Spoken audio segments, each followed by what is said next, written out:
So let's talk about albums. Let's talk about sessions. Is there any? Okay.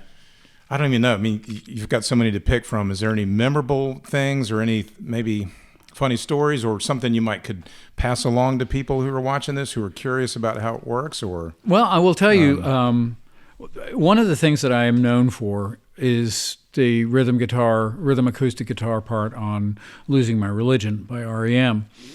And that was a really great session. I had borrowed a Taylor guitar from my late friend Sam Moss, who had a guitar store in Winston-Salem. And he was like, "Pete, you got to try these Taylors. You're not going to believe them." And this is like early part of they had made some 12 strings and they had starting to branch out and make bigger guitars and have a bigger line. And he loaned me this guitar, and it was just fantastic. It played great. It sounded great. It was really rich. It was beautiful.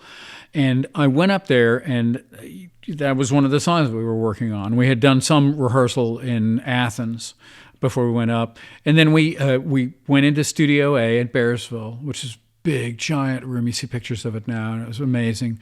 It had these like half cylinders hanging from the ceiling, boats that they called to break up the sound. It was so big, but it was just gorgeous. And I played the guitar and along to the track, and I think that they'd already gotten the bass and drums and stuff, and something was on there. I don't know whether something was. I was playing to something that was already previously recorded by those guys.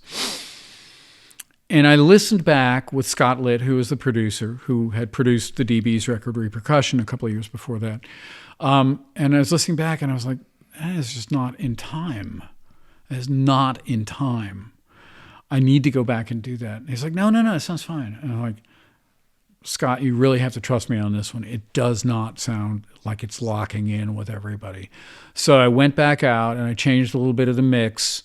I think that they were using the little mixers that they have out for the headphones that you could roll out and make your own mix, so you're not bugging the engineer all the time for more me, please. You can always get yourself more me out there. Yeah. So I did a little bit of jimmying with that, and came back in, and the part that I did locked, and it was great. And it's to this day, I can be in Harris Teeter and hear it come on the radio, and it's like,